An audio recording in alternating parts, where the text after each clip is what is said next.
Depois de se classificar para a final da Libertadores de 2023, o Fluminense agora, no Campeonato Brasileiro, enfrenta o líder do Brasileirão num clássico vovô entre Fluminense e Botafogo.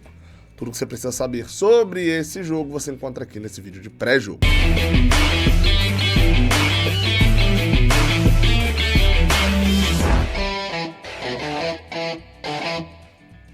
Seja bem-vindo, você guerreiro de todo o Brasil, de todo mundo, aqui é o canal Raiz Tricolor. Eu sou Gabriel Amaral, sou jornalista de formação, sou tricolor de coração. Deixe seu like aqui embaixo, se inscreva aqui no Raiz Tricolor e vamos embora pra gente poder falar um pouquinho sobre Fluminense e Botafogo, que acontece hoje, às 4 da tarde, no estádio Maracanã.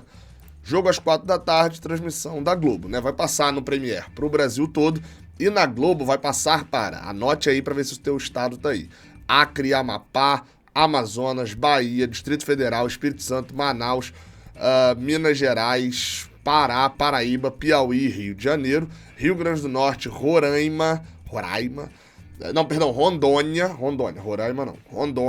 Santa Catarina e Sergipe. São esses os estados que vai passar, óbvio, tem uma diferençazinha ou outra, pode ter uma mudança, foi o que a Globo anunciou. Mas claro, mesmo se você ver na Globo, se você for ver na Globo, vem cá ver no Raiz Tricolor, diretamente do Maracanã, com todo o clima real do estádio, com toda a narração ali tricolor focada no Fluminense. Obviamente você vai gostar bastante, beleza? Número 388. Aliás, 389 é o número desse clássico vovô. Já foram 388 até hoje. 143 vitórias nossas, 127 deles. Estamos com 16 vantagens. São 118 empates, mas na sequência recente, o que eram 10 jogos sem perder, se transformaram em 3 sem ganhar, né? Dos últimos 5, a gente só ganhou 1 do Botafogo, que foi justamente do Brasileirão do ano passado. O cenário é ruim. Nesse ano, por exemplo, a gente perdeu os 2 por 1-0, a gente não fez nem gol no Botafogo nesse ano. Obviamente, o cenário é bem chato e a hora de mudar é hoje. E, bem, falando de hora de mudar, né? A gente vai vir pra cá pra poder falar sobre Libertadores? Não é a hora. Libertadores é dia 4 de novembro, óbvio, tudo tem que girar em torno da final da Libertadores, mas a gente tem que falar do Fluminense no Brasileirão. E pra falar, na verdade, do desempenho desse ano e falar de Libertadores, a gente vai lembrar dos clássicos. O desempenho do Fluminense em 2023 em clássicos é bem abaixo do que vinha sendo de 2020 pra cá. São 3 vitórias, 3 empates e 5 derrotas. Óbvio, fomos campeões carioca em cima do Flamengo, metendo 4-1. Mas é óbvio que o desempenho no geral, né? O Fluminense perdeu a invencibilidade pro Botafogo, perdeu a invencibilidade pro Vasco. Tem números ruins, né? De certa forma, contra o Flamengo. São 2 vitórias, 1 empate e 2 derrotas.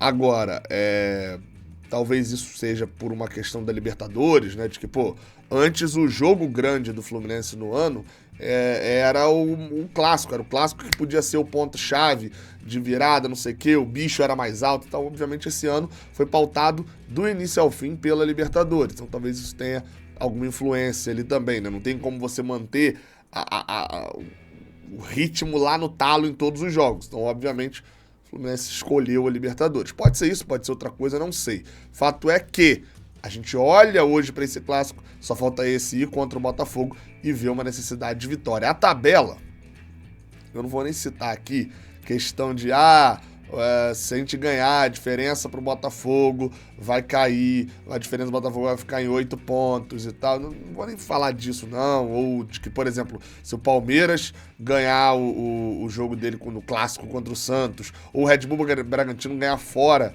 contra o Atlético Paranaense, ou até mesmo o Grêmio ganhar o Grenal, enfim, não vou nem falar aqui o fato desses times diminuírem muito a diferença do Botafogo se a gente ganhar, não vou falar nada disso. Eu vou falar da gente, e assim, é um jogo em casa, e enquanto a gente não voltar a vencer fora, o Fluminense não vence fora de casa desde maio, quando enfrentou o Cruzeiro, acho que 4ª ou 5ª rodada do Brasileirão. Enquanto a gente não voltar a vencer fora, o Fluminense vai continuar obrigado a vencer tudo dentro de casa. Tem um jogo ou outro que você entende ali que dentro de casa não dá pra ganhar todos e tal, mas enquanto o Fluminense não ganhar fora, qualquer jogo dentro de casa que não seja vitória, será considerado por mim um tropeço, né? Porque o Fluminense precisa pontuar. A lógica, né, de estar ali no G4 é você meio que ganhar todas em casa e empatar e perder. Empatar e perder fora de casa. Você consegue estar ali por volta do G4. Então, assim, o Fluminense, se não ganha fora, tem que ganhar tudo em casa, sim. Como ganhar o jogo de hoje? Vai com o time principal? Vamos falar disso agora no Bola em Campo. Bem, tá aí na tela. Vou botar aí na tela, melhor dizendo. Já tá aparecendo aí agora o nosso mapa tático, nosso Tactical Pad aqui do Raiz Tricolor. Tá aparecendo aí. E essas são as prováveis, é bom destacar isso mais uma vez, prováveis escalações. Isso porque nos dois times, melhor dizendo, podem pintar mudanças. Seja mudança no Fluminense, dado em decorrência aos jogadores poupados, ou mudanças no Botafogo, enfim, pelo novo treinador. Vamos começar pelo Fluminense. A gente tem Fábio no gol, a gente tem Samuel Xavier na lateral direita, Nino e Marlon na zaga, vou falar disso já, e Diogo Barbosa na lateral esquerda. Alexander e André formando 4-2-4 com Arias, com Keno, com John Kennedy e Germancano. Essa escalação aí é baseada numa informação do GE de que na sexta-feira o planejamento do Fluminense era poupar alguns jogadores e a expectativa desses poupados era de que fosse poupado Felipe Melo, Marcelo e Ganso. Gabriel, mas tem data FIFA logo depois, tá poupando pra quê? Pra não se lesionar. É basicamente isso. Nem sempre você poupa um jogador para ele chegar descansado no jogo seguinte. Às vezes você poupa um jogador para que ele no jogo seguinte ele não esteja lesionado, porque ele está perto ali de lesionar e hoje em dia tem 200 mil exames para isso. Então, pode ser que esses 3 sejam poupados, a gente já vai ter essa notícia ali ao longo do dia, né? O jogo às 4 horas, então quando sair os relacionados, talvez um ou outro já não esteja relacionado, talvez eles estejam relacionados, mas vão começar no banco, enfim, a gente não sabe. Diria que é factível, que Felipe Melo, Marcelo e Ganso voltando de lesão, o Felipe Melo tem jogado com dores várias vezes, então é factível, e os reservas me agradam. Apesar da partida ruim do Diogo Barbosa contra o Cuiabá, o histórico dele é positivo até agora no Fluminense, e me agrada, quero vê-lo jogando um clássico. O Marlon e o Alexander, não preciso nem falar, né? Principalmente o Alexander, dá uma cadência ao meio de campo, dá uma qualidade ao meio de campo na marcação, uma intensidade que talvez o Ganso não chegue nem perto de conseguir, né? Em relação ao 4-2-4, Gabriel, 4-2-4... Cara, esse 4-2-4 é um 4-4-2. Na marcação é isso aqui. Sem o Ganso e sem o Marcelo, até o Felipe Melo, vou dizer aqui, mas sem esses 3... a recomposição do John Kennedy, que é um pouco pior, né, do que a do Germancano, não me incomoda. Ela não me incomoda totalmente. Porque o John Kennedy, ele recompõe abaixo, né? Só que, quando você só tem ele recompondo um pouco abaixo, pra mim não chega a ser um problema. O Botafogo era um time de muita transição, é um time que eu não sei multiplicar qual time vai jogar contra o Fluminense. Isso por quê? Porque no caso do Botafogo, hoje, deixa eu fechar a porta aqui porque tá chovendo. O time é treinado pelo Lúcio Flávio. O Luiz Castro pediu demissão, foi lá para a Arábia Saudita. O Bruno Lage, o outro português que veio, foi demitido essa semana depois do empate contra o Goiás e de criar um clima horroroso lá no Botafogo. E quem assumiu foi o Lúcio Flávio, com o ídolo botafoguense, o assistente Joel Carli, né? Foi até um pedido da torcida, dos jogadores e tal, que o ídolo também ajudasse. Então, assim, tem algumas mudanças, o GE. Globo deu essa escalação, né? Com Lucas Perry, de Plácido de volta na lateral direita, Adrielson, Vitor Cuesta e Marçal, Tietê, Marlon Freitas, Eduardo, Júnior Santos, Vitor Sá e Tiquinho Soares. Pode ser que entre o Guilherme no lugar do Vitor Sá. Mas essa escalação aí é a escalação que tem percorrido o Botafogo praticamente o Brasileirão inteiro. Até tem essa lógica deles, de voltar para o que deu certo no início da temporada, no início do Brasileirão. Talvez aqui uma mudança de Plácido pelo Rafael, né, em alguns momentos, porque depois que o Rafael acabou... Rafael é aquele mesmo, Rafael Fábio, do Fluminense e tal. O Rafael acabou se lesionando. Então, assim, esse é o time básico do Botafogo. Eles estão voltando a um time que encaixou em algum momento e que, por exemplo, o Júnior Santos já foi criticado dentro da temporada. Eu acho o Júnior Santos um jogador muito parecido com o Caio Paulista, que tem ali a ousadia da técnica, mas falta... é um touro fisicamente, mas falta o refino, né? Da condução da bola, enfim, algumas coisas básicas ali, o Júnior Santos, mas é um cara que pode incomodar, poderia incomodar muito mais se a gente tem um time um pouco mais pesado, se a gente entrar com um time um pouco mais pesado nesses contra-ataques e nessa transição. Então, assim, o Vitor Sá é o cara que fez o gol contra a gente no Campeonato Carioca, também num contra-ataque, também num lançamento em velocidade.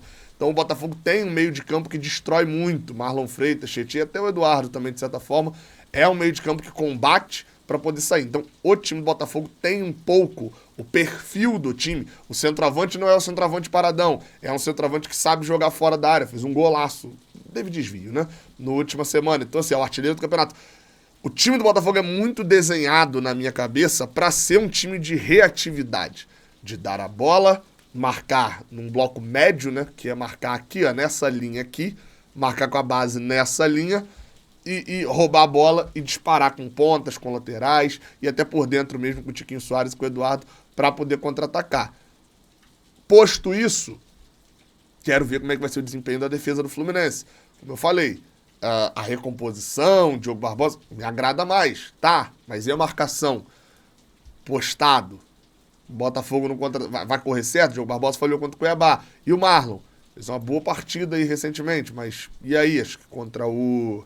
Acho que contra o Inter mesmo, né? Que ele entra. E aí? Ou contra o Cruzeiro, sei lá, agora bugou aqui a cabeça. Qual o Marlon que a gente vai ver?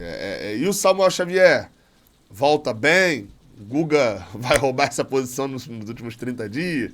Enfim, quero ver como é que vai ser o desempenho também. E também com uma ressaca anímica, vou inventar essa palavra aqui, essa expressão, que o Fluminense foi no ápice da insanidade, talvez até da intensidade mental e física no jogo contra o Internacional. Com aquela virada no final e tal.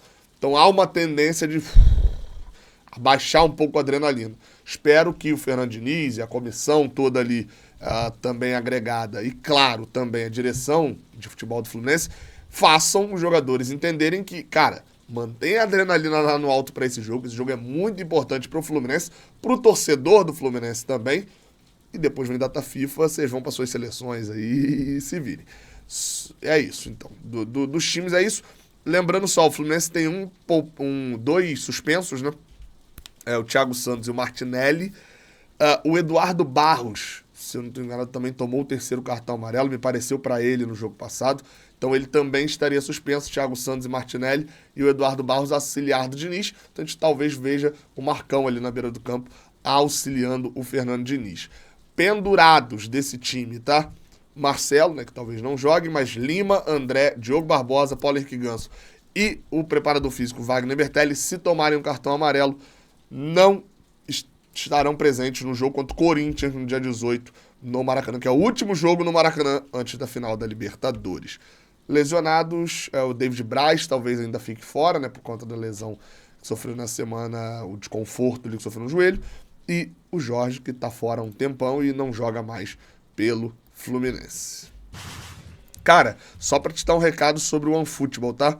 Importante esse recado. Tem um link, quem voltou, hein? Tem um link aqui embaixo na descrição para você poder baixar esse aplicativo muito legal, que anunciou aqui durante um tempão com a gente. Tá de volta agora na reta final da Conmebol Libertadores.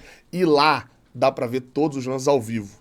Exatamente. Se você não vai estar na final lá contra o Boca Juniors, que aí pode ser que o sinal no Maracanã fique ruim, você vai estar vendo o jogo e na hora, ali ó, na tela do seu celular, os lances ao vivo da Conmebol Libertadores lá no OneFootball. Baixa, o link tá aqui embaixo na descrição, o aplicativo que eu recomendo para quem gosta de notícias e de acompanhar os lances ao vivo da Conmebol Libertadores, Conmebol Sul-Americana e etc.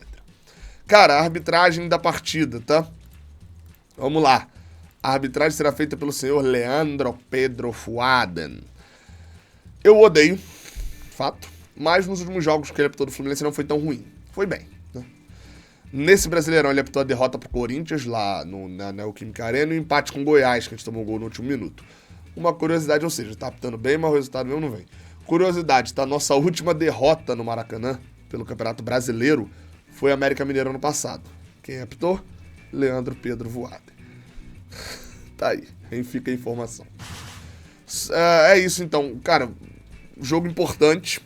Acho que é um jogo bem importante para o ânimo da temporada. Vem data FIFA por aí e tal. Enfim, eu já falei algumas vezes que o Fluminense tem que estar na Libertadores no ano que vem de qualquer maneira. E uma derrota hoje pode ser muito complicada para o Fluminense no sentido de ser ultrapassado, né?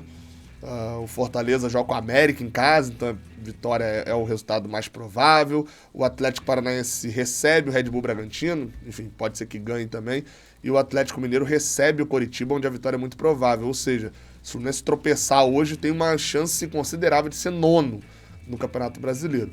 Compensação ganhando, por 2 gols de diferença, tem que ganhar por 3 gols de diferença, né? Não deve ganhar posição, mas deve se manter no G6 ainda e tentar pontuar de novo, né? Ganhar de novo em casa contra o Corinthians na próxima rodada e arrumar um ponto contra o Red Bull lá fora para poder chegar tranquilaço para a final da Libertadores. Nosso adversário de hoje tá uma sequenciazinha horrorosa, né? São 4 jogos em aliás, dos últimos 5 jogos são 4 derrotas ou empate. Dos últimos 11 jogos do Botafogo, ele só venceu 2. Então, assim, é um número que obviamente incomoda também a torcida do Botafogo e vai incomodá-los, sem dúvida nenhuma, porque eles sabem que uma derrota hoje não perdem o título, nem nada disso, mas uma derrota hoje, obviamente, vai deixar a galera... Eu brinquei lá no Rio Grande do Sul, que a galera lá tava falando, né? Os torcedores do Inter falando, não, pra gente, cara, o Botafogo é a vaca em cima da árvore. Eu falei, não, beleza, ok, o problema é que ninguém tá embaixo balançando a árvore pra vaca cair. E a vaca tá lá parada, tranquilona. Porque o Botafogo tropeça, e o Red Bull tropeça, e o Palmeiras tropeça, o Fluminense tropeça, o Flamengo tropeça, o Grêmio tropeça, todo mundo. Então tá na hora da gente ganhar quando eles tropeçam. E qual é a melhor hora disso? Justamente o clássico. Tomara que dê tudo certo, tomara que seja um bom jogo, né? O Fluminense tem feito bons jogos aí, jogos animados, que seja um bom jogo, mas que a gente vença no final das contas. É isso, tamo junto, até a próxima, valeu!